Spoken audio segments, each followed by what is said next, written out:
اهلا بكم في برنامج العالم، ما تنسوش تعملوا اشتراك ولايك وتفعلوا الجرس ليصلكم كل جديد. فيديو النهارده عن اللاعب هادي الشرميتي. طبعا هادي الشرميتي ده كان لاعب بيراميدز السابق، وطبعا ده اكتر واحد بيغل وبيحكي اتجاه النادي الاهلي. طبعا بيعمل مشاكل، هو اصلا بيعمل مشاكل خارج الملعب، انسان بتاع مشاكل. اللي هو هادي الشرميتي ده بيكره النادي الاهلي، بيقول كلام غير محترم عن النادي الاهلي، كلام بشع على النادي الاهلي، كلام مش موجود، ولا ليس ولا يعني ليس له اساس من الصحه، ومش موجود على ارض الواقع. فطبعا الاهلي عامل هادي الشرميتي، عامل له وجع وعامل له مرض وعامل له تعب نفسي. فطبعا اصلا هادي الشرميتي اصلا هو بيت وش مثل، هو ما عندوش شخصيه، ما عندوش اصلا مبدا في حياته، فتلاقي هو منافق ومدلس وكذاب، وان هو بيكره وبيغل وبيحقد، والشر ملاقي تجاه النادي الاهلي. النادي الاهلي عامل له مشكله وعامل له عقده من سنين، لان هو بيكره وبيغل تجاه النادي الاهلي.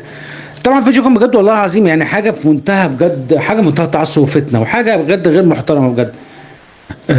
تعال شوفي معايا كده. ببارك لك على السوبر كزملكاوي. يا كابتن ده طبيعي. يعني والله عايز اقول لك هذا الشرميتي، عايز اقول لك انت بتقول كالعاده ده العادي بتاعنا اللي انتوا تكسب الاهلي السوبر الافريقي. عايز اقول لك بس هذا الشرميتي ارجع كده يعني زمان.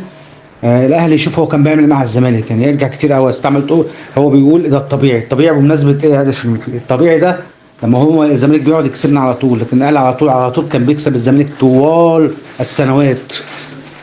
عبر السنوات الاهلي كان بيكسب الزمالك دايما دايما دايما دايما دايما. انت بتقول لي ده الطبيعي في ناس ايه؟ فهو طبعا الاهلي فعلا عامل له فعلا مرض، اللي زي دول عمل له الاهلي، عمل لهم مرض وعمل لهم تعب نفسي، لان هو بيقول كلام مش واقعي، يعني بيقول كلام مش موجود، وكلام كله تعصب وفتنه بجد، يعني بينمي على التعصب والفتنه.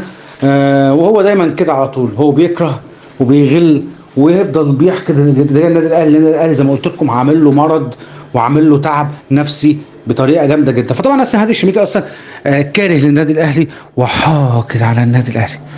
هادي الشرميتي اعرف حجمك قبل ما تتكلم عن النادي الاهلي. استنوا في حلقه بكره من برنامج العالمي. السلام عليكم.